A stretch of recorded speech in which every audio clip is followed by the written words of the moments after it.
对。好，别这些，把你接着过来。好。假如能女人找一下吧，是吧？你干什么事嘞？这样这都先用的，就国内能做到，学校能做多，是吧？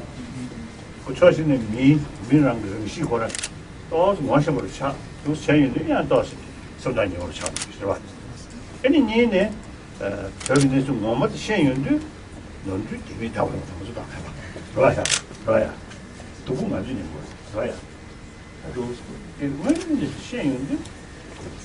我那是在没成上是没能下手的，是吧？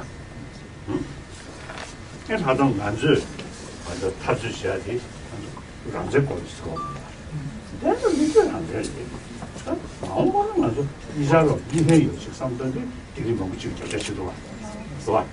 按照就是第一个叫开始了，是吧？这个开始呢，啊，我经常是很拉的过的，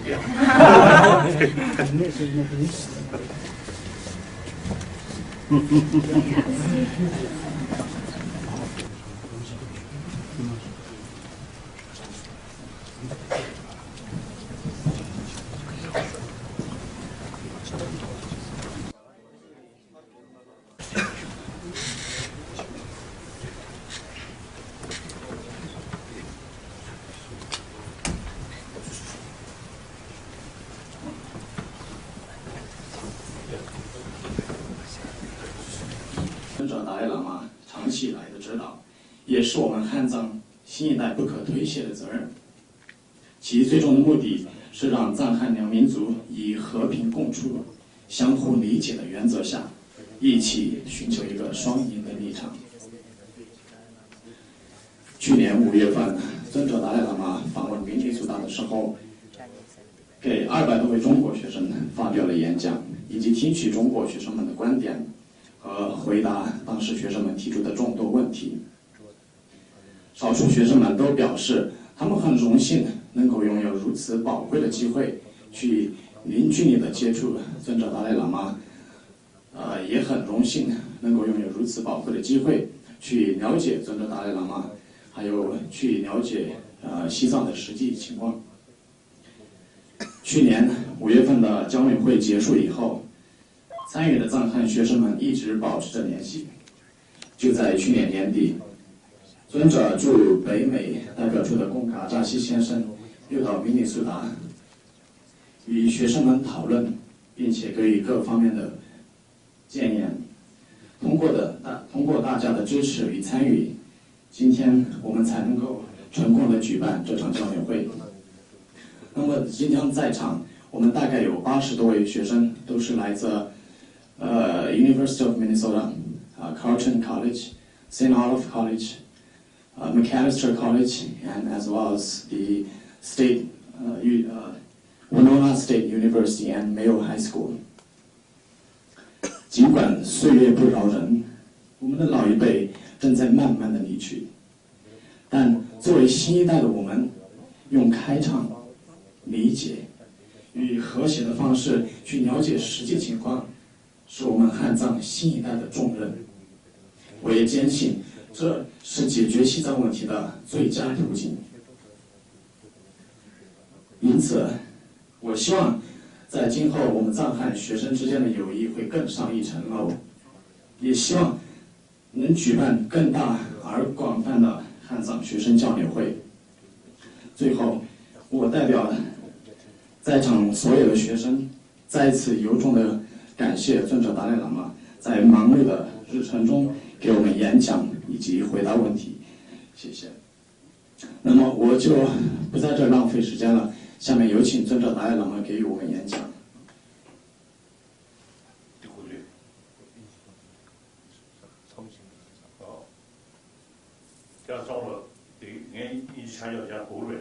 你们都可以听得懂英文吗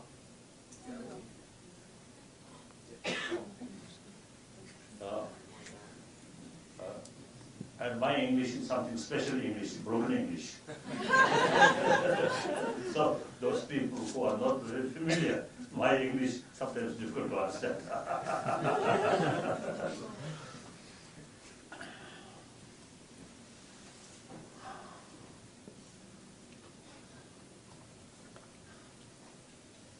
Young brothers and sisters, basically we are same human being. If we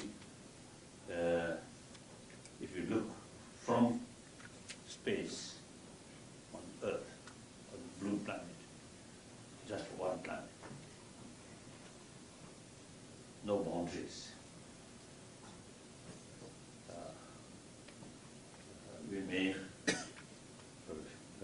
get a feeling, oh, that blue planet where human beings live. So that's the fundamental thing. We are same human being.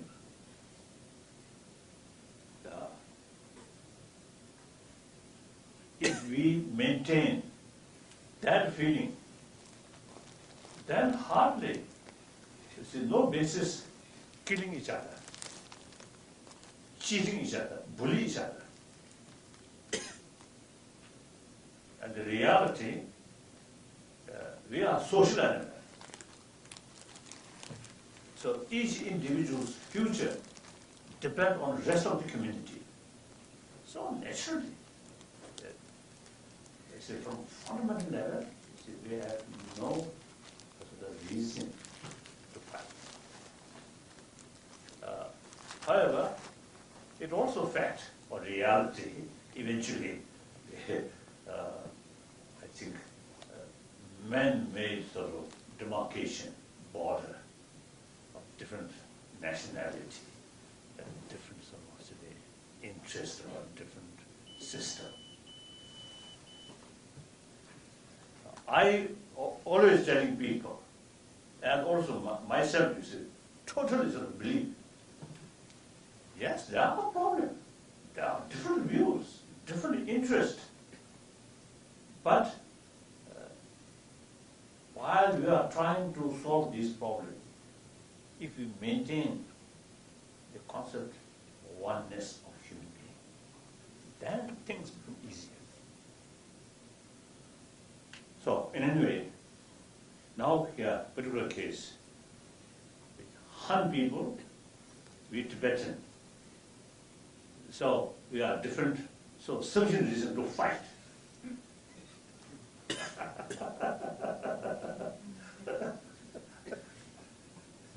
So, actually, I think last more than 1,000 years, see, Han people, Tibetan people, and of course, the Manjus and some other Uyghur and other people, but I think more significant maybe, I think, Tibetan emperor and Chinese emperor. That's a very close link of marriage, close relations, and also the marriage take place.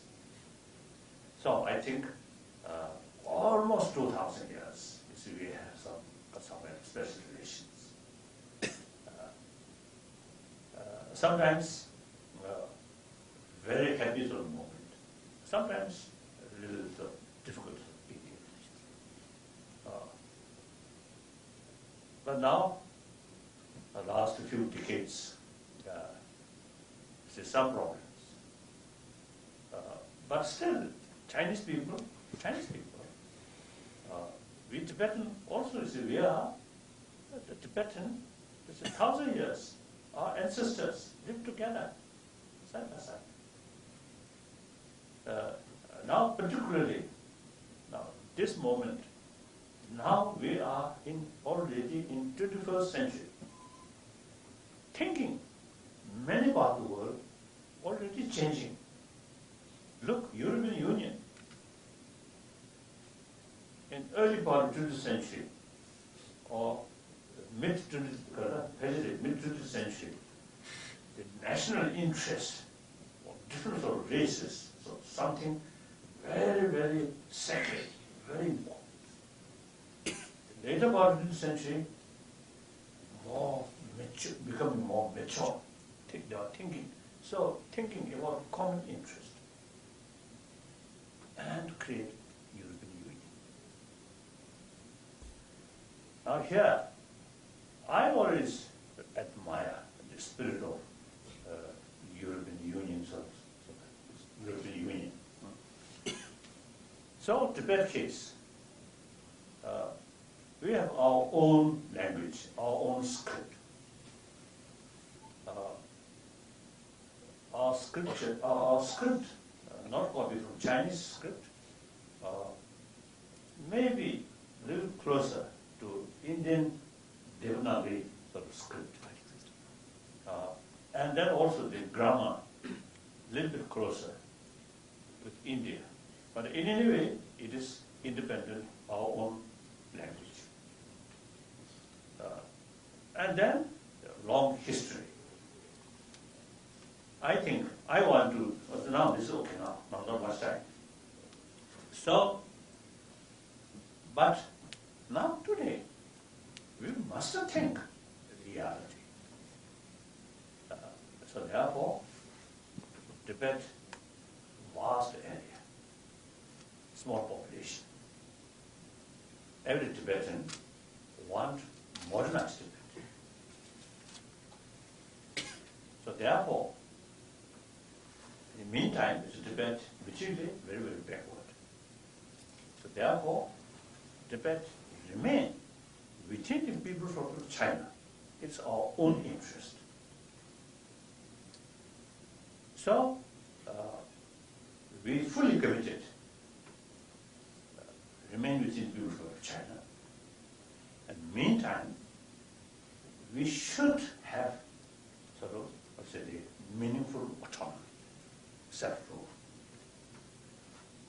Actually, when Chairman Mao Zedong died, when 17-point agreement signed, that 7-point agreement, and very much in the spirit of one country, two systems. When 1954, when I went to Peking and spent about 5 to 6 months in Peking, during that period, I met number of occasions Chairman Mao and Liu Shaoqi. Actually, Liu Shaoqi is my boss. I'm the 副委员长，全国人民代表大会常务委员会副委员长，刘少奇委员长 so my boss. Very nice person. And his wife, Wang Kang or something. She also speaks English. So that time, my English very poor. She speaks quite well. So in any way, and also quite attractive. Liu Shaoqi very well, and Zhou Enlai, and Peng Dehuai, and all, let's see, high officials. And during that period, I had several meetings with Chairman Mao. And in fact, I get some sort of lesson from him about Marcus Lenin-Dui. So I very much sort of attracted about the international working class people's movement. I very much sort of attracted. So at that time, I so much sort of impressed, Marxism. So I asked Chinese authority, I would like to join Chinese Communist Party. At that time, the consular officials, they told me, no hurry, wait. But as far as socio-economic theory is concerned, I am Marxist, still Marxist. But not Leninist. This sort of distinction, making distinction, Marxism, Leninism, not me alone. Many European communists they also have the same view. They totally sort of believe democracy. At the same time, genuine socialist idea, like that. So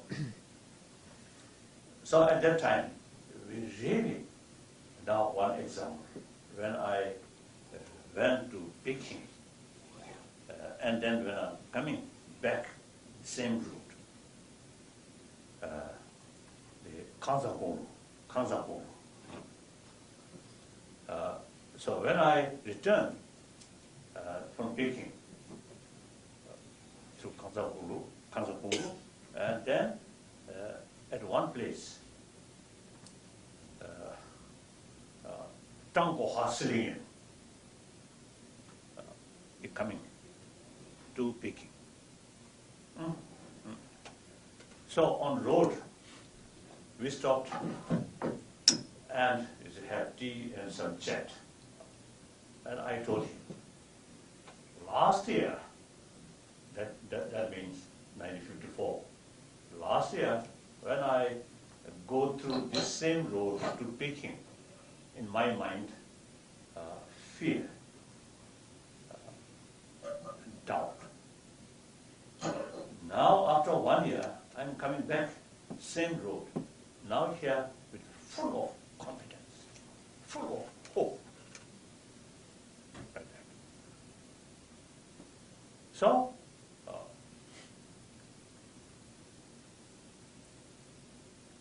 during my meeting with Chairman Mao, many occasions, he promised many things. And one day, now for example, one long table, I sit here, Chairman Mao sit there, and some other officials. Then two Chinese generals who stationed in Tibet stayed there. Then Chairman Mao pointing these two generals. I sent these generals in order to help you, in order to serve you. In case these generals not listen, your sort of wish, not carry properly about your wish, then let me know, I will withdraw. Chairman Mao stated that way. And then also, you see, he told me, at my last meeting, he told me,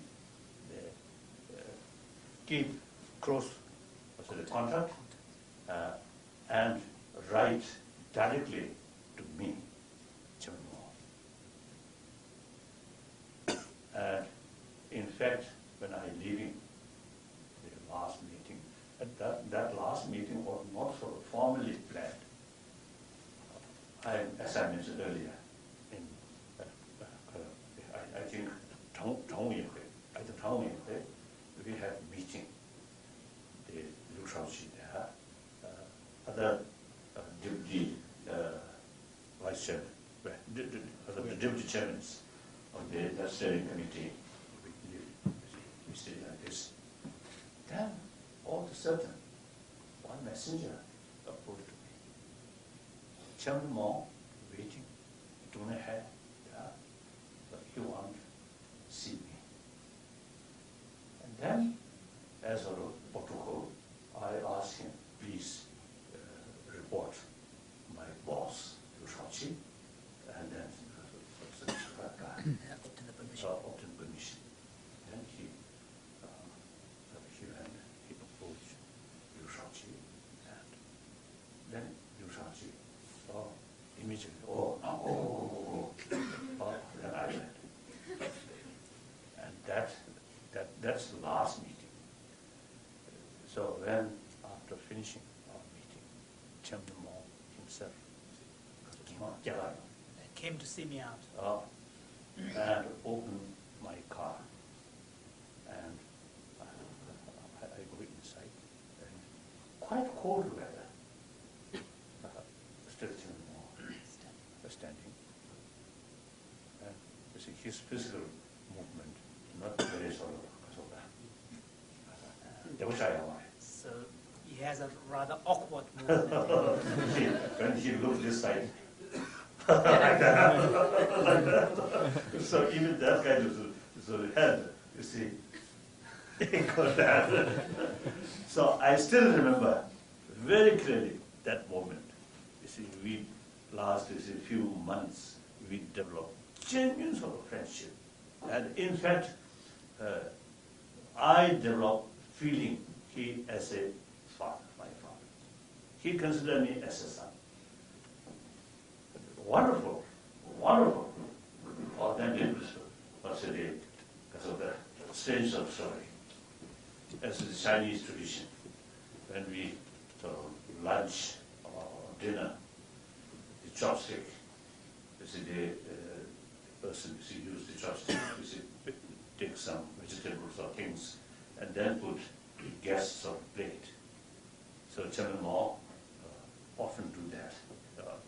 Use his own chopstick and some food in my plate. One way I feel quite honor. And also I feel a little sort of anxiety. He always smoke, chain smoker, and then a lot of coughing. So I felt, oh, some virus from this chopstick being put in my blood.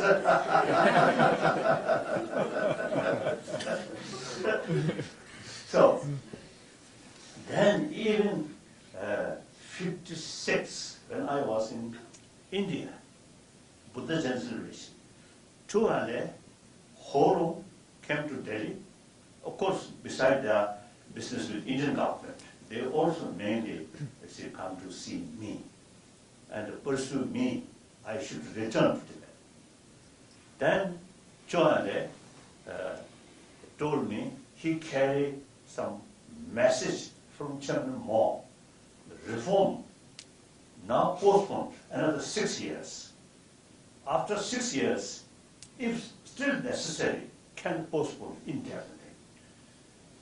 Because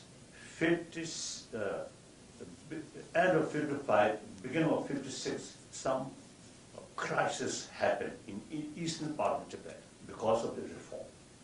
Not suit. The Tibetans of the area, you see, although roughly we can say feudal system, but very much compassionate feudal system, not like mainland China. So the reform, the way of reform introduced, carry same way which take China, not suited. That's why the crisis happened. So therefore, this is China Mao decided should postpone like that. At that time, the Chohande told me, and also he told the Indian government, the Chinese central government, do not consider Tibet like any other ordinary Chinese provinces. Tibet case is something very unique case. So that's the early part of our history, right now, like that. Then gradually, I think Chairman Mao himself thinking more leftist views. Then, of course, everybody was Cultural Revolution. And early 60, before Cultural Revolution started, Liu Shaoqi carried some more realistic policy. 63, 62, 63. These few years, things really a little bit relaxed. Then Cultural Revolution started. So in any way, then I think the worst thing is, last few decades, local Chinese authority, they carried very much suppressive sort of policy. Whenever some sort of negative expression towards the Chinese communist or Chinese authority, immediately suppress, arrest, torture, and kill. Like that. So, recently I met with some Chinese from Peking. I told them, your policy, building harmony, stability, I fully agree. And proper material development, most welcome. For example, when railway link, construction of railway link announced, I welcome. Some Tibetan, also some Indian, little cautious. I immediately welcome. It's good. It's a sign of development. Whether that used for construction or destruction depends on political policy. Otherwise, itself is most welcome. So I fully agree. And then also the neutral西部大开发 most welcome. But then you see the policy too much, sort of tight.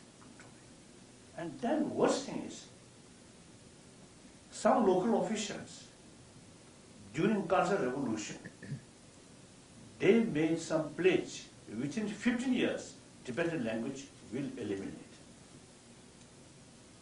So that not openly stating, but in reality, that kind of thinking, that kind of view revived. For example, when Tanguyan came to Lhasa as party secretary, at that time, till then, the Lhasa University, in their sort of curriculum, some classical Tibetan text there. During his time, he came to Lhasa, he banned all these texts.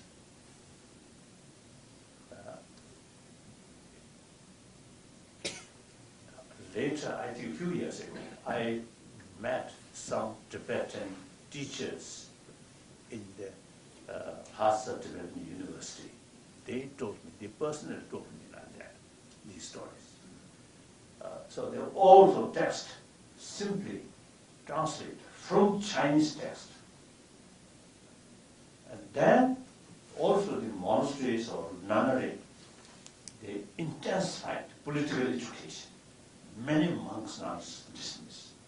So that's this cause of 2008 crisis. After that crisis, I also received a lot of blessing from Chinese students. Wherever I go, some demonstrations, including Rochester. Yeah.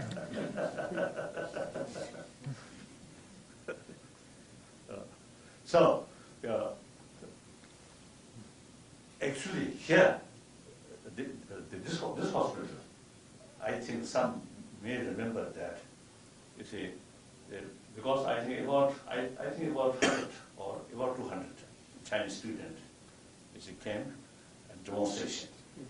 So then I want to meet some of them, not all, some of them. Then the local police also arrange or agree. They say, I think 5 or 6. I think you remember that?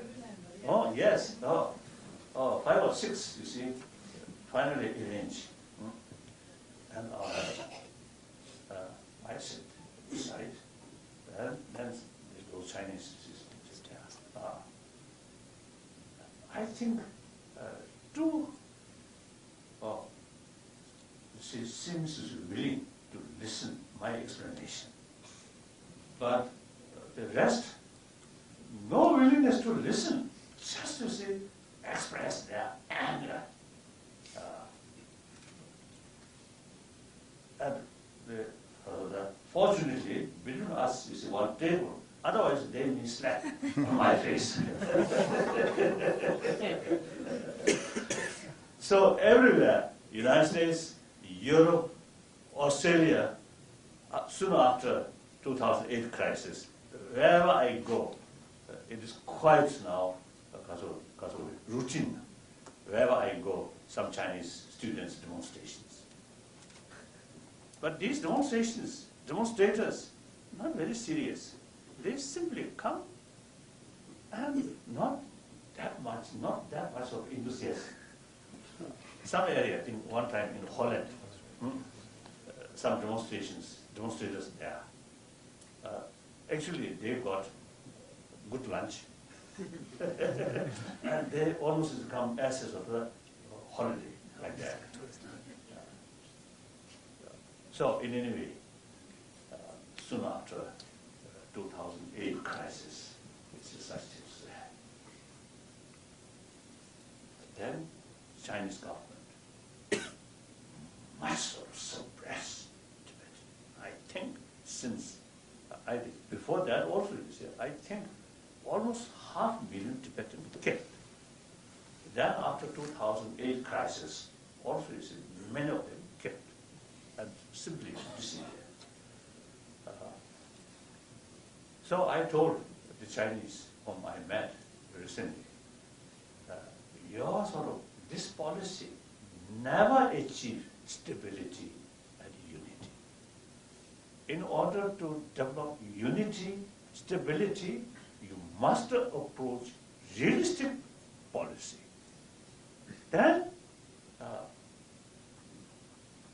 certainly, I have sort of 100% of belief we can develop genuine harmony. That means Hansam Da Tenje and spirit of building healthy Zhonghua Renmin Gonghu Go. I really love Gonghu Go. In order to develop Gonghu Go, English, English word, People's Republic, not very clear, but the Chinese language, Gonghu Go means united, something like United States. So united. So that I love. Different sort of group of people, different sort of ethnic groups or national groups. They have different language, different sort of say, tradition or culture, but certainly we can live together. I always telling my Chinese friend, look, India, North Indian, South Indian, East Indian, West Indian, different language, different script, but no danger of separation. Equal.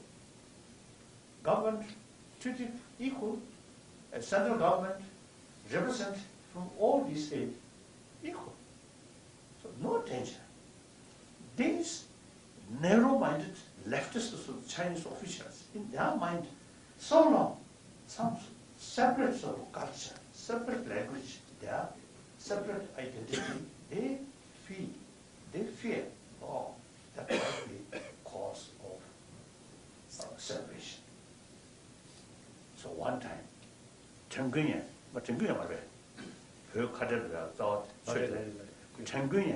one party meeting, I think that's in 1990s, right? 95, 6. Around 95, 96. One party meeting, Tenguyen mentioned the ultimate source of threat, Tibet being separate, is Tibetan Buddhist faith. So out of their fear,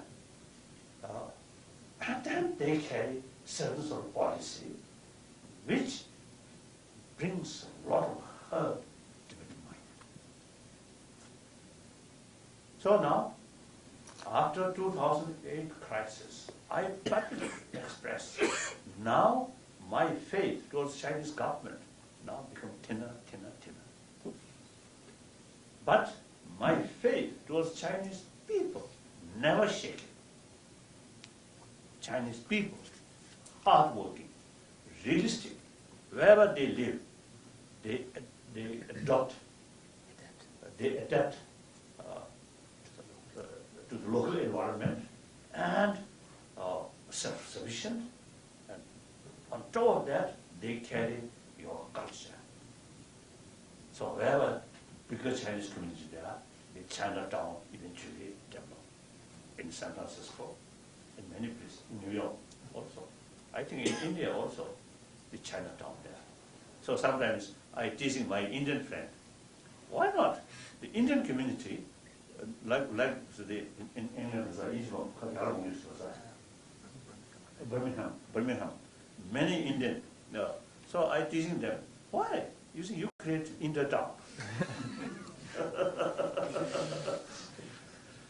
So as China, I feel these are the indications you are hardworking, realistic, and proud people. I love Chinese people. And I think everybody loves Chinese food. I think everybody, isn't it? My friend, dear friend Sadaji, I think, do you love Chinese food? Very much. And then Spanish name also. Everyone loves it. So in any way, I really respect, admire Chinese people. So now, government level, difficult. I'm telling these days, some Chinese, my friend from Peking, I told them, last 30 years, I've done my best to solve this problem through mutually agreeable solution. But all my spirit destroyed by United Front office. So, in the meantime, I retired now completely. Last 10 years, 11 years, since 2001, we already have elected political leadership. My position is semi-retired position. Now, last year, I completely, totally handed over all my political authority to that elected political leadership. Here, this is not only me personally retired, but also, you see, almost 4-century-old tradition, Dalai Lama institution automatically become head of both temple and spirituality, now that end. So now I have no direct or political responsibility, but happily or gladly our new political leadership also, you see, publicly stated he follows our existing sort of middle way of approach, not seeking separation.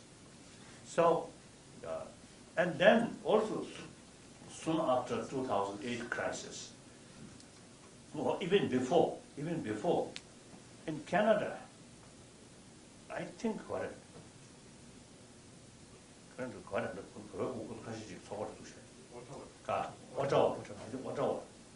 you see, they already they developed from small group, Chinese students and some Tibetan. So I very much encouraged them. This is the right thing. Then soon after 2008 crisis, I asked the Tibetan community, wherever they live, if there are some Chinese, you must establish some friendship. But there also, you see, the materials in Australia, in different places. So it is very helpful to get closer understanding. We are not anti-Chinese. In fact, we respect your nation. And in fact, now people from China, economically also becoming stronger and stronger. So eventually, the Chinese people of the ambition, China should become superpower. In case superpower, with full of joys, freedom, liberty, then we also feel proud, part of that, by that. So therefore, future, if we really pursue properly, use full of our intelligence, not emotion, realistic way, our future is great. Once China becomes more democratic society, open society, the respect from the rest of the world increasing, fear reduced. So far, the system there, closed society, secret society, unpredictable. Meantime, military spend increasing. So that creates fear among Japanese mind, among Indian mind, among South, and Vietnam also, communist country. But many Vietnamese fear. So, the open society, China, is not only Chinese interest, but also interest of the global level. So, you now can study in free country, America, greatest democratic country. There are a lot of, I think, when we were in China, we always see, hearing the May 帝国主义, U.S. imperialist, very bad. So, number one enemy of China. Now you already study here. I think, I heard, I think, I think more than 100,000 students from China study in different parts of the America, isn't it? Some universities. And also now increasing in India, also in Japan, many in Australia. So now you have the opportunity to judge this country really very bad imperialist or not. You should judge America. I think everybody can express, criticize your president without fear, isn't it? During Clinton, little problem. He also had to face the court judgment. At the Taiwan, former president put in prison. So at that time I expressed, that former the president, Chen Shiping, I met, and I personally, my very, very good friend, very nice. And he also, you see, is showing genuine concern about Tibet. So very good our friend. But when he put in prison due to some scandal, then actually I wrote a letter to him. One way, as your friend, I feel very sad. But one way, I feel that is the symbol of democracy. Even former president, under the rule of law, equal, wonderful, isn't it? Do you think one day former President Jiang Zemin or President Hu Jintao one day become prisoner? Do you think? Can you imagine? Impossible. So, open society, openness of China, on top of your realistic sort of the nature, right?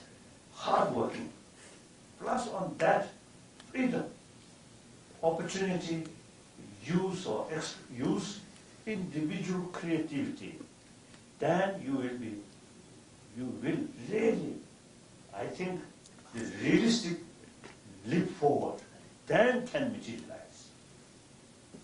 So that I feel. Now questions, yes. Now no need formality.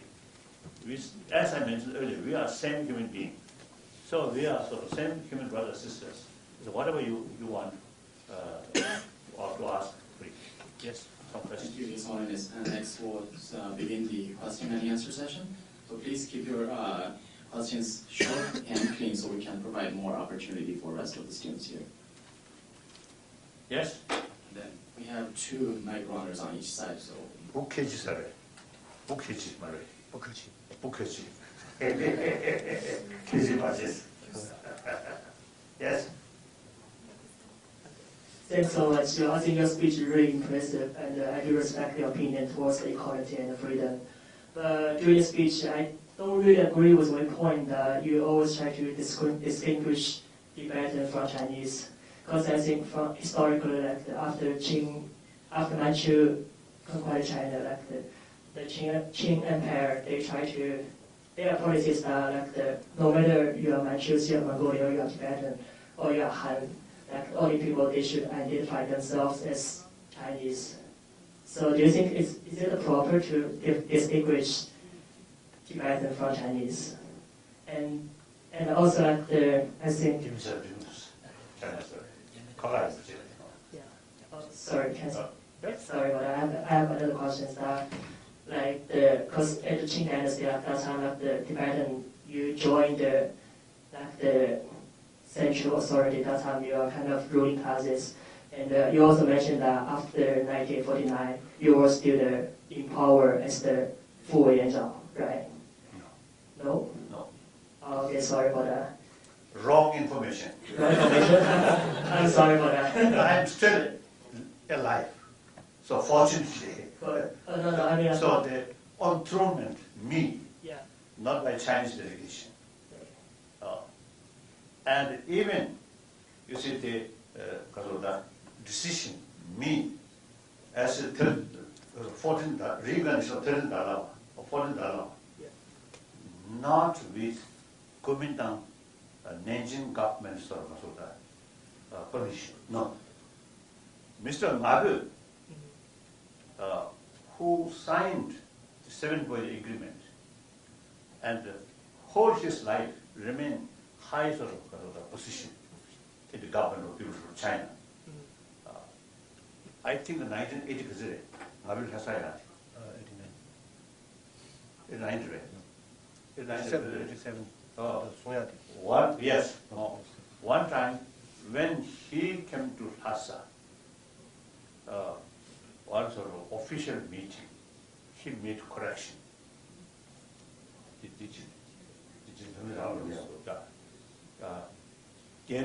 This is what Nanjing, Kuomintang Sishungi, and Dalai Lama, and constitution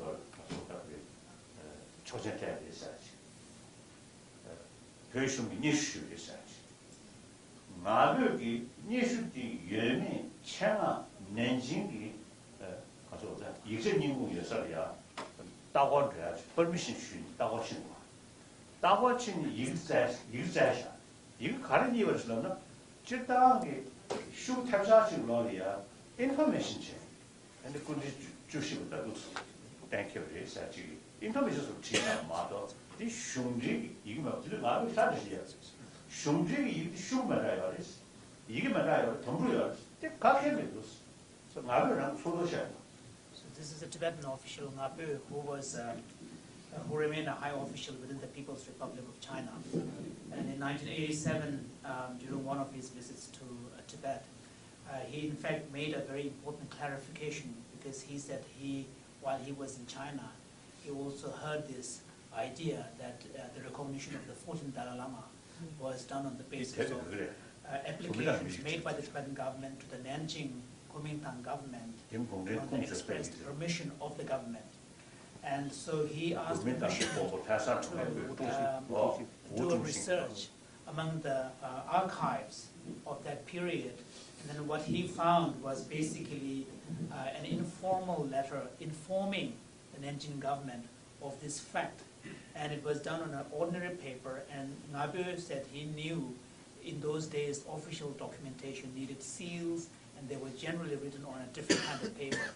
So Ngabu wanted to make that historical fact quite clear. Then also, you see, Ngabu, you see, in that sort of same sort of session, he mentioned the ceremony, 14th Dalai Lama enthronement. The Chinese sources say that under the Wu Zhongxin, Under the supervision. Under the supervision. Wu Zhongxin. Then Ngabu refused that. Ngabu mentioned he himself, as a young lay official, he participated in that. You see, there is no such sort of custom.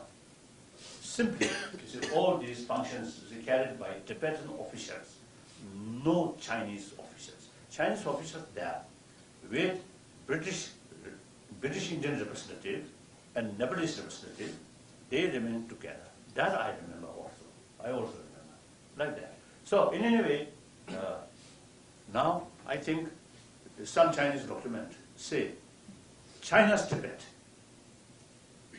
However, everywhere where I go, people or newspapers or people always say Dalai Lama of Tibet. No one said Dalai Lama of China. Do you think that's due to our brainwash? You? No. In India, wherever I go, they always say Tibet, Tibet. No one says China. The very border, Indian border, previously the border mark, right? Border mark say Indo-Tibetan border. That's a fact.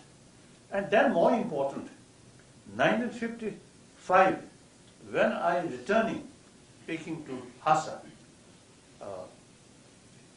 by the way, Xingen, we stopped few days there. Then one day, we just touring the Xingen city's ancient wall. On the wall, we just relax about sunset. Relax. Then, I think the Fusendang, Fusendang, I think Shanxi Fusendang, or I think Xigang Fusendang, you see, can receive me. Xingen. Did you Xigang? 제가 가면 마찬가지 만 내려지게 스타가 가서 균도 시간 되고 I think Fusena I know his face still very clear. So we sat together. Then he told me in ancient time when Xingen was the capital of the Chinese emperor, then he told me that I think around 8th century. He told me Tibetan army reached here. The Chinese emperor compelled fled from city. He told me. So it is historical sort of part. There are, I think, 3 versions: a Chinese version, a Tibetan version, and some Western scholars' version. So they, as far as history is concerned, 很复杂, complicated, very complicated. So better not talk about past. No matter what past history. We are 21st century. We are looking forward. That's my way of approach. I think like Indian Union, 47, established, not on the basis of historical factor. United States established, not based on past history. Isn't it? I think United States, no past history, except those red Indians. Otherwise, no history. Native American. But no history. Doesn't matter. Sometimes the communist authoritarian system, sometimes if they find some useful, then use history. Sometimes something different, then distort it, rewritten history, like former Soviet Union. Or again, you say, I have one sort of experience or memory. In 1955, when I visit different sort of states, and including Tumbe, Harbin, Shenyang, these areas. I think Harbin, one museum. Actually, I think the U.S. carrier, I think Mississippi or something, who carry the MacArthur, who take the surrender of Japanese army. Is it Mississippi? Missouri. Oh, Missouri. Oh, yes. Mm-hmm. So when I was in Tibet, I mean, before that, I regularly received some papers like Life magazine or some other sort of newsreel. So I already know these things. So most probably I think Harbin or Darlin, Ludaho, I think Darlin. One museum, one picture of that American carrier and Japanese military leaders, you see, they stand and MacArthur there. So I already know that picture there. Then I also pretended I do not know these things. So then I asked the Chinese guide, what is this picture? And he told me, this Russian carrier. So accepting the surrender of Japanese.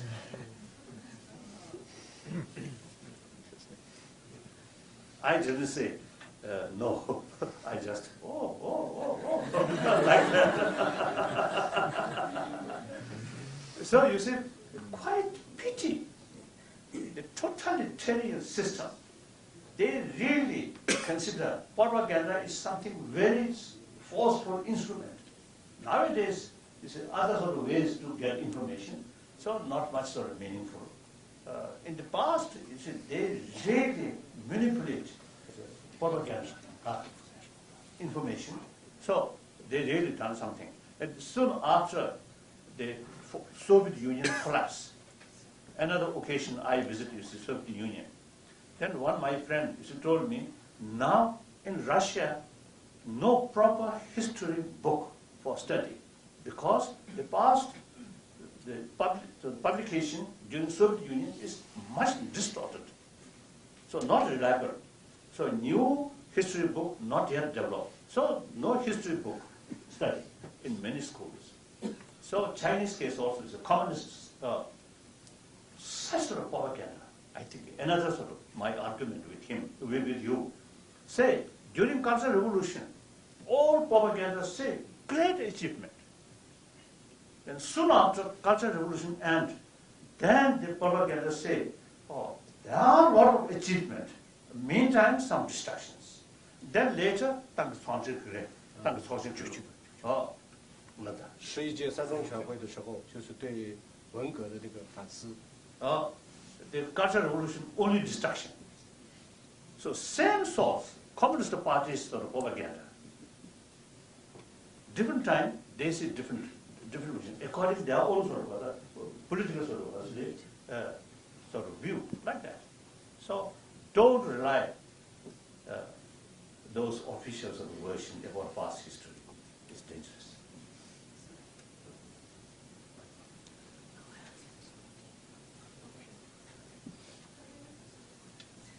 尊敬的达赖喇嘛尊者您好，我是明尼苏达大学的一名中国留学生，然后请您允许我用中文提问。我问的问题与政治无关，我想问您是如何看待关于命运这个问题的？关于什么？关于命运。人的命运或者国家的命运是否都是上天注定或者安排好的？如果是的话，那么我们为什么还要去抗争，或者说去努力和不平等或者不公平去做斗争呢？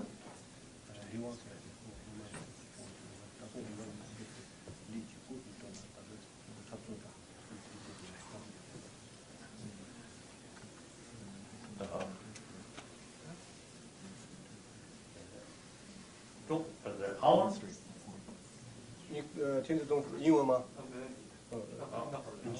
？Okay. Then now here, I think a little bit of philosophical sort of point, and there is some differences in the viewpoint about future destination. Now, as far as Buddhism is concerned, or rather, I think some ancient Indian sort of thinking, the law of causality, law of karma. That means law of causality. So karma means action. So future destination ultimately depends on present our action. So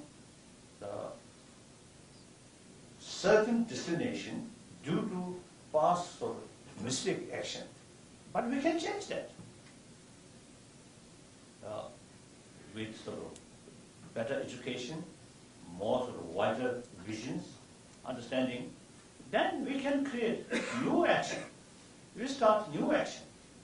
You see, that will change the previous actions of a process. So that's according to ancient Indian sort of view, and particularly Buddhism like that. Everything depends on present action and motivation. Like that. Next question. And thank you for your speech. And we're aware that recently some tragic events happened in Tibet, and several Tibetan monks and burned themselves. I'm very sorry about this. So I want to ask that, in your opinion, do you think that no matter what ideals they're fighting for, is it wrong or too cruel that you have to sacrifice lives of human beings to do this? This is not only Tibetan case. In China also it happened, the Lotus Festival. 曾经在1966年的时候，在山西的法门寺有一位主持，他为了保护当时的文物，也是进行了自焚。所以呢，当时的红卫兵没有把山西的这个法门寺的佛的这个舍利被摧毁。During Cultural Revolution, one sort of important sort of monastery, some red guard is to come to destroy. So the abbot of that monastery burned himself. So that dramatic action, you see, saved, you see, that temple like that. And then, I think everybody knows, in Czechoslovakia also, the Czechoslovakia. And Vienna, several cases. So it's the people who daily facing desperate situation, and meantime do not want to kill others, then this kind of reactions is happening. So now important is, soon after I heard that, some people asked me about that, and then I told, and till recently, I repeat. So now time comes. Of course, that event is really terrible, very sad. But now we must investigate thoroughly what is the causes of that. These monks of Tibetan, or lay person and immediately, nuns also. So these are not drunk, not mad, not personal some tragedy, but it's a certain purpose. So therefore, now time comes. The Chinese leaders must carry thorough investigation. What is the causes? So that's important. And then about my own opinion, that I do not think this is something very sensitive political sort of point. So therefore, I already retired. So I do not want to make comment on these things. So I really like your opening address about if we are looking at the Earth from the universe, we can see that there's no boundary, and your attitude on the improvement of the public welfare. And therefore, I really want to focus on the question of public welfare and actually public health. So as we know, Asian traditional medicine is actually pretty famous, and famous for its herbal medicine and mindfulness, which is also emphasized by the Tibetan tradition. And I want to ask you about your attitude on the traditional Chinese herbal medicine usage in America and possibly in the world, as well as traditional Asian medical skill that is incorporated with mindfulness skill. Because I know that in Tibet, mindfulness is actually pretty much emphasized by that. What's mindfulness? What does it mean? Mindfulness. Mindfulness. Like meditation.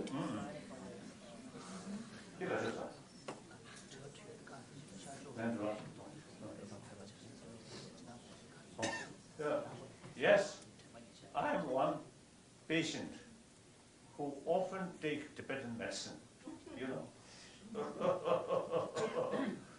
are some sort of urgent things or emergency thing, Tibetan medicine is not much effective.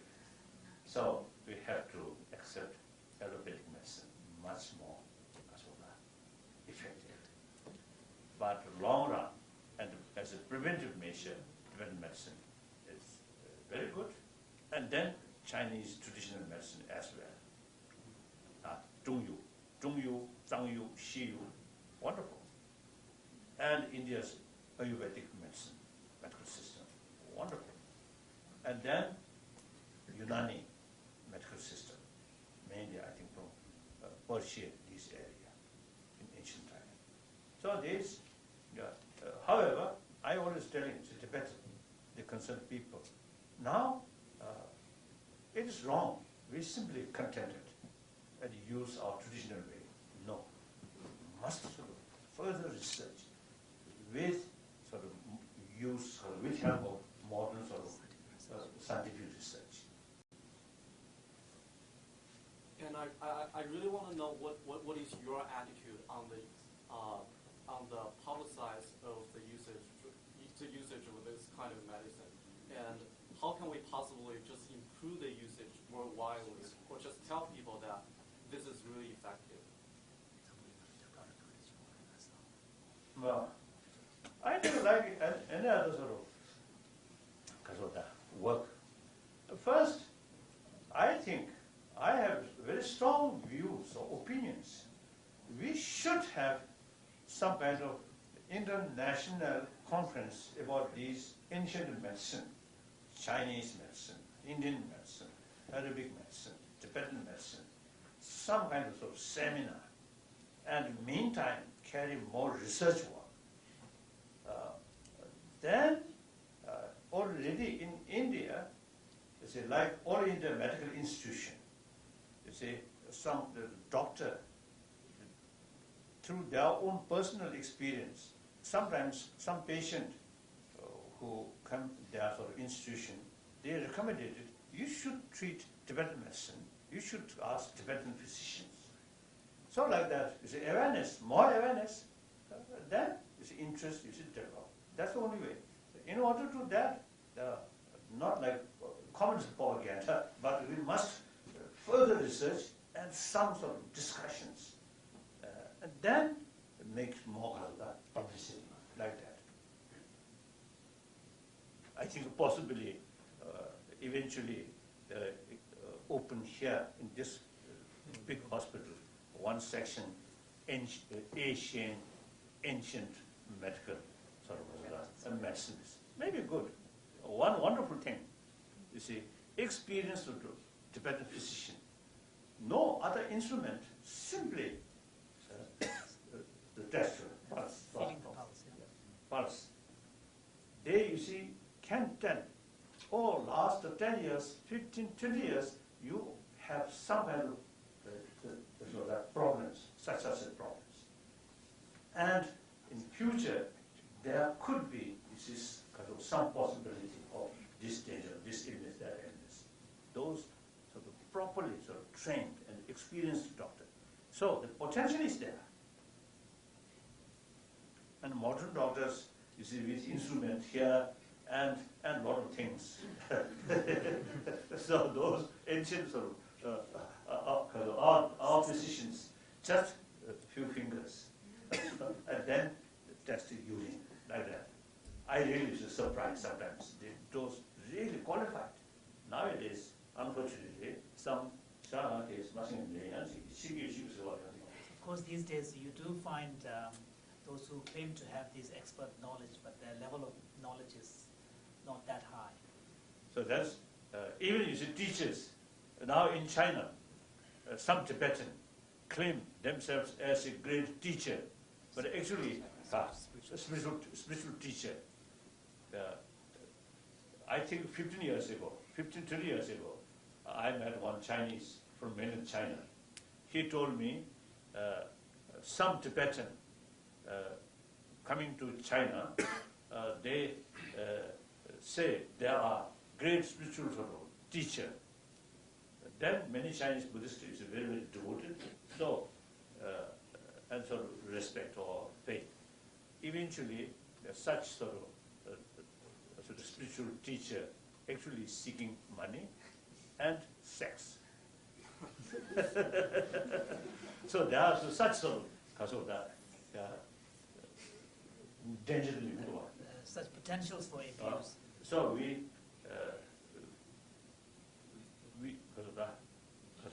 need really genuine, qualified people. Then Tibetan medicine, as well as Chinese medicine. Oh, I have one story. When I was very young, my father there. So my father, mainly my father, you see, have one personal physician, one Chinese, who reside in Lhasa. So we, as a young boy, you see, we consider that's a great physician. But later, in fact, he gave my father opium. Opium. You see, father, you see, get some sick, you see, he gives some opium. He himself, which is very thin. So it's very clear. Opium addict. Like that. Yes. Yes, okay. Oh, that's okay. Yeah, sorry about that. During the speech, you mentioned that because of the suppressive policy in China, there was a crisis in 2008. Now, from Chinese government perspective, it's very natural for them to think you intentionally pick 2008 to impress them before the games. So, in your opinion, oh yes.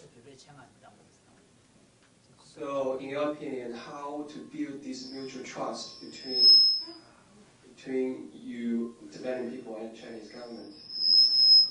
The Chinese government, I don't know. But Chinese people, like this meeting, talk. Actually, you raised this question, very good. I say, at the time, the discussion, the Olympics venue, next Olympics venue, where should be discussing. So at that time, one occasion, I was in Washington. Some journalists asked me, what's my opinion? Then I immediately mentioned people from China, most populated nation, an ancient nation, cultural nation. So the next venue of that great university world event should be in Peking. Later, some member of that committee who discussion where should be the venue.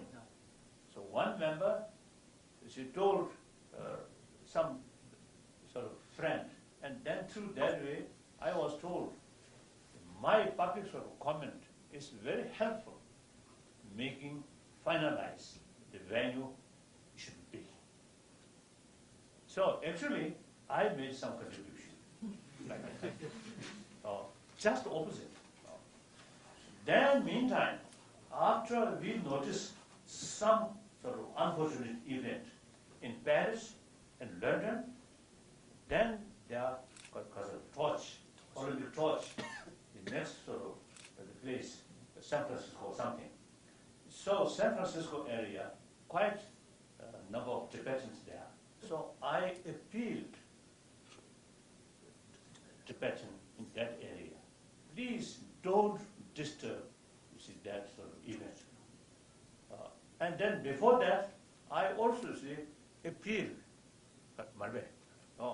generally, it's Tibetan, the Olympic game,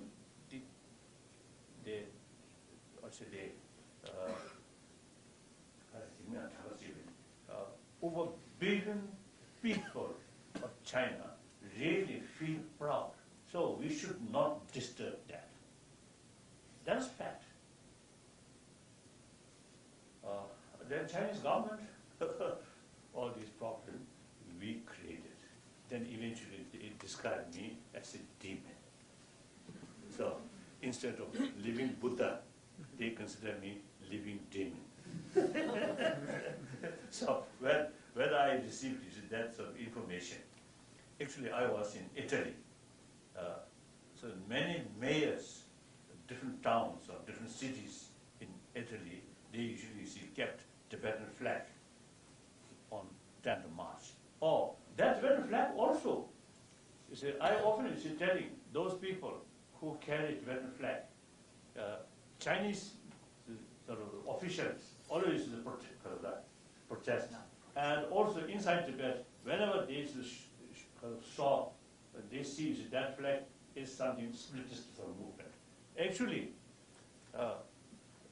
some occasion I expressed those people who kept that flag. I told them, actually, this flag is, of course, Tibetan use. You see, their sort of flag. However, when I was in Peking, one occasion meeting with Chairman Mo inquiring me whether you have flag or not. Then I a little bit sort of hesitant, but finally I said yes. Then Chairman Mo told me, oh, it is very important to keep that flag beside national red flag. Chairman Mo, you see. So I usually telling people, I already have the permission, Chairman Mo himself, to keep this flag. Okay, so you see those Italian mayors, many of them describe themselves as a communist, as I mentioned earlier. Marxist, not communist. So then one morning, you see, we like you see long table, we sit together. Oh, many mayors, I think at least 10 mayors. There was some reporters that we met together. One reporter asked me, now Chinese officials describe you, demon. Then I immediately respond, yes, I'm demon with horn. That picture immediately appear on newspaper like that. So I think even these days, whenever they really find difficulties or facing desperate, they're very, very sort of desperate to find out scapegoats. So, in some sense, I'm serving for their scapegoat. Good. Yes. Okay, yeah. Thank you, Your Holiness. Okay. Really amazing. 没办法 is a phrase the Chinese use in challenging situations that translates to don't worry because there's nothing you can do about it. We don't really have an equivalent phrase in English, possibly because Americans have the general attitude that every problem with determination can be solved. Both strategies of coping with life's hardships can be effective. In your opinion, how can people know when to be persistent about finding a solution and when to relinquish control and accept the circumstances for what they are?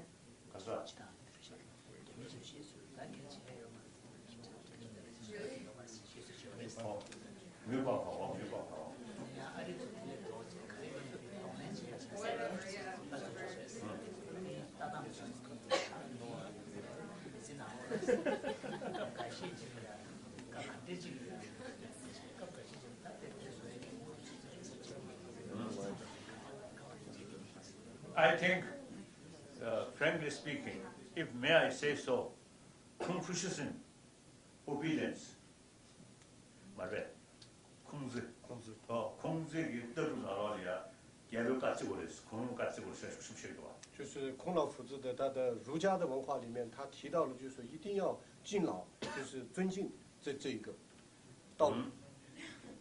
So if you see, you really believe that, practice that, then some order come from there, then 没有办法。Except you see, has to follow that. America, I think firstly, the revolt, British rule. British rule. So,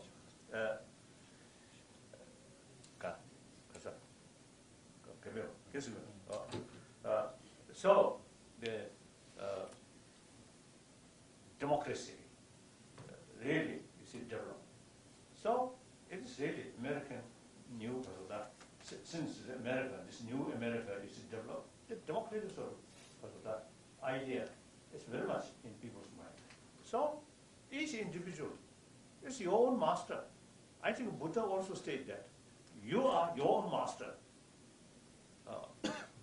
Since Buddhism, no question, no idea of creator. We are ourselves as a creator. So that's very much a democratic sort of way of thinking. Oh, really? You are your own master. The other day, I mentioned San Diego, I think, San Diego, one sort of question, one questioner asked me. So I told him, yes, future is open.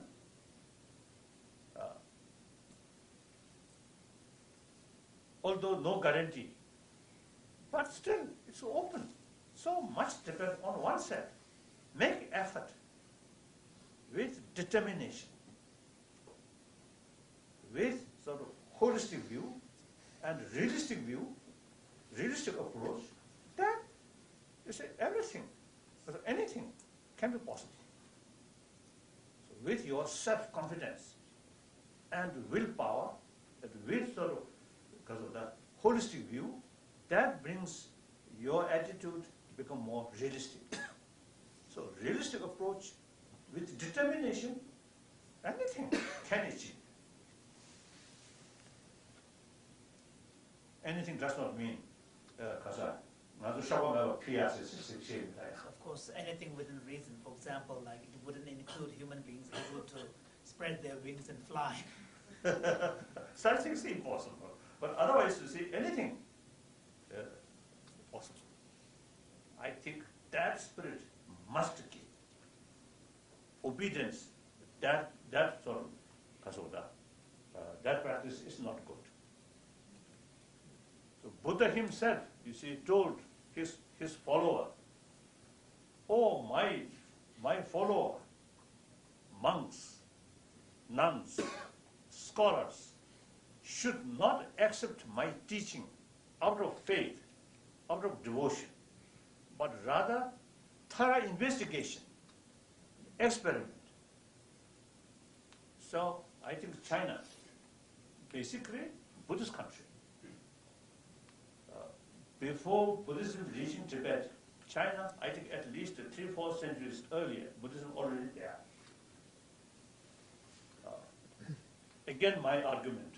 Then you see Tibetan emperor, 7th century, 8th century. We already have, you see, close relation with Chinese emperor.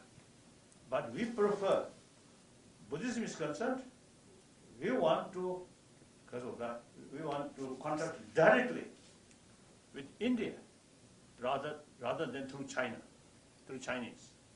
So, the 8th century Tibetan emperor invited one of the top sort of philosopher, thinker, or logician of Nalanda institution. His name, Chandrarakshita. Invited to Tibet, and then he introduced Buddha Dharma directly from Indian thinkers, Indian masters. So that also Tibetan mind, a little bit independent, independent mind, right? Like that. So you see, we have to look all these things. Is very objective. Should not look with, you see, according to your own sort of wish. I want this should be. No, not that. Last question. Hi. Thank you. Oh, now, yeah. In front, you. Yes, you. Thank you, Holiness. Well, in your speech, you mentioned that it's pretty unthinkable to think people like Jiang Zemin, the former president of China, to be put into prison. But recently, Wu Xilai, who is the party secretary of Chongqing province, also a descendant of a Sichuan, the old red generation, was under investigation and put into prison. So do you think that's a good sign for the upcoming political reform of China? Last few years, Wen Xiaobao, expressing China need political reform. And some cases he even stated China need Western style of democracy. Usually, communist leader always reject Western style of democracy not fit to Asia. It is a lie. India, over 60 years, democracy deeply rooted. And look, Japan, after Second World War, democracy deeply now established. In any way, the Wanzhou is mentioned that. Then more serious, after Normandale College, the usual sort of official press meeting, once more he mentioned China need political reform. And also he warned, unless you take political reform, there is danger returning of cultural revolution, he mentioned. Then next day, Boshilai is dismissed. So seems to see there is, I think, among the top leaders, you see, I think we know since several years, you see, among the top leaders, you see, one group more liberal thinking, one group hardliner. So now, recent event shows the liberal sort of thinking group seems to see upper hand. So that's good. So hopeful sign. But still, the totalitarian system, not like Burma, this and some of the other countries, their dictatorship just mainly based on due to individual person. The communist China case, like former Soviet Union, the dictatorship institutionalized. So, institutionalized. The constitution itself, you see, actually, we can say, almost you see, the constitution of communism, a communist party. And the legal system, also, you see, controlled by communist party. Everything, you see, controlled by party. So even the army, Jiafang-jun, Wida de Jiafang-jun, actually, you see, Jiafang-jun of Communist Party, not People's Republic of China. That's quite sad, quite sad.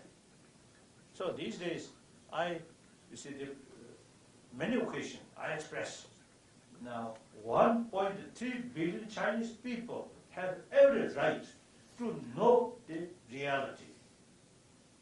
At once 1.3 billion Chinese people knows the reality, people have the ability to judge what is right, what is wrong.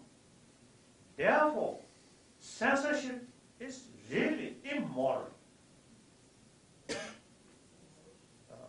The government really fooling their own people. Of course, censorship, you see, cannot carry outside world, only within China. So actually fooling their own people. Then the Chinese judiciary system must reach international standard of judiciary system. That's very, very essential. Very essential. Then many of your problems and our problems can easily solve if there is really the independent judiciary system. Then party member cannot believe. Like that. So, so therefore, judging these, and then seems, I think, Wanzhou also is mentioned transparency. He also is mentioned, it is important, it is necessary, transparency. So these are hopeful signs. Hopeful sign. But still, as I mentioned earlier, too early to say definite. The whole system is something unpredictable. So I don't know. His Holiness. I already have a lot of experience, as I mentioned earlier. Around 1950, 51, a lot of fear.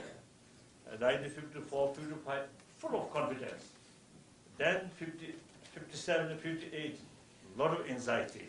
And then finally escaped, like that. So, and then while we exiled, early 80, when Huyang, they are really hopeful sign, really hopeful. If his sort of thinking carry successfully, I think the Tibetan issue already solved. So, so again, it's a very hopeful sort of period, quite excited. Actually, when Huyang Pang became party secretary, I sent a letter, congratulations, like that. So then, 87, 가사디, 버스 다쇼 장사, 버스 가사, 다 차과 이신 차과 쳤.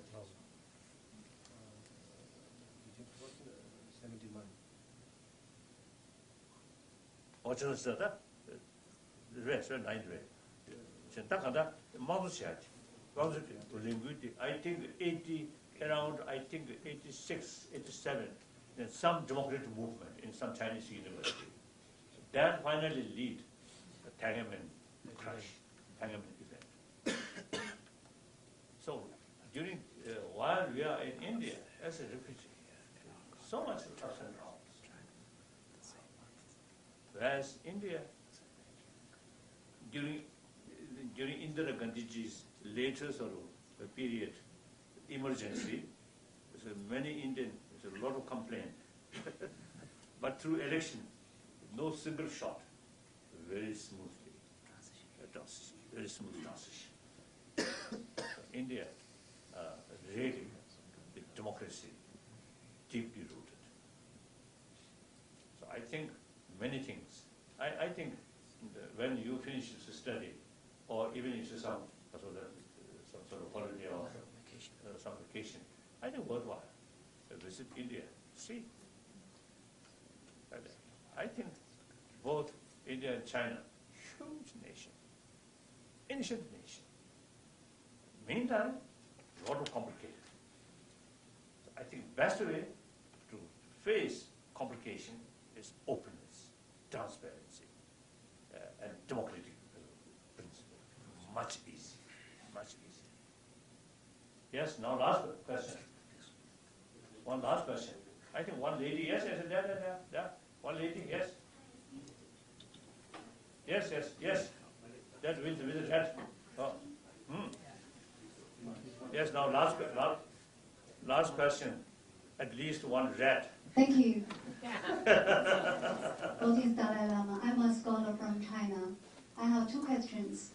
Now, in the 9 rounds talks between your private representatives and the Chinese central government, that your private representatives claimed that Tibet should have larger territories than Tibet autonomous region's current territory. I want to know, will you insist this territory? Will you insist this territory, Tibet's territory, in the future dialogues with you representatives and the Chinese central government, if there will be talks between your representative and the Chinese central government? It's my first question. And my second question is that, what do you think of the future of Tibet independence campaigns? Thank you. The second part I already mentioned. For our own interest, we are very much sort of willing or committed to remain within people of China. I already mentioned. In spite of some criticism from within the Tibetan community, and also some criticism from some of our supporters. In spite of that, since 74,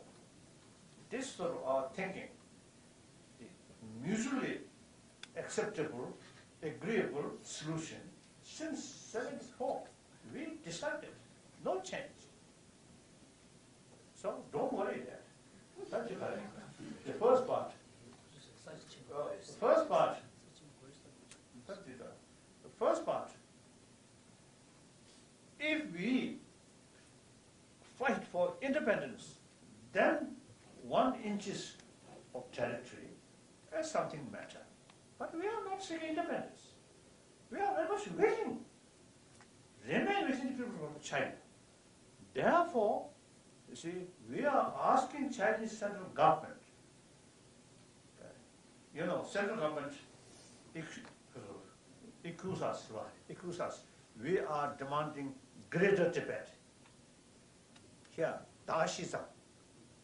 Actually, this very word comes from Chinese side, not from our side. What we are saying is, in Chinese constitution, those areas which consider Tibetan area. So, Tibetan autonomous region, Tibetan autonomous district or prefecture and county. So the constitution itself recognizes Tibetan area. So what we are saying is, those Tibetan area which constitution recognizes should have same right regarding preservation of our own language, our own culture.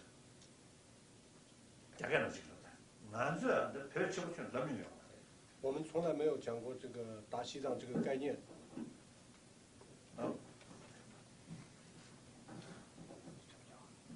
前年在这哪里呀？让用种，让用区，让用还有先生留下来，让用표지让用문제의 세계地让用套上基本处，这是说。我们的诉求呢，就是说，在中华人民共和国宪法里面明文规定的自治区、自治州和自治县，这个自治州、自治县，这个自治区的自治州、自治县的所有的保护西藏的文化以及所有的权利需要平等的获得。Clear? Thank you again, His Holiness. Next, we have a Chinese student from Carleton College. Her name is Yang Shanna, and she will deliver a short thank you word for His Holiness. 大家下午好，我叫杨珊娜。我很荣幸能今天有如此宝贵的机会，能见到达赖喇嘛尊者，并且在这里发言。首先，我想感谢达赖喇嘛尊者的出席和您尊者为了增进全人类友好和谐所做出的努力。另外，我还要感谢和我一起的中美学生代表，有了你们的帮助，才有了今天这个成功的会见。夹起两国文化交流的桥梁是我们年轻人的责任，而我们首先应该具有的就是一个开放的思路和包容的态度。我认为，如达赖喇嘛尊者所教导的，拥有同理心是新一代的最重要的责任。我们要跨越种族、文化、历史的隔阂，将心比心的对待彼此。人与人的相处是建立在互相尊敬的基础上。我们不只应该了解线下的各种摩擦和混乱，我们更需要有明确的目标和实际的行动。清晰稳重的沟通是达成这个目标最直接的方法，但在沟通的时候要记得，表达意见虽然重要，但听更重要。同理心和沟通是我们必须努力学习和了解的两件事。在此，我再代表在场的各位向达赖喇嘛尊者致最深的感谢和敬意。谢谢。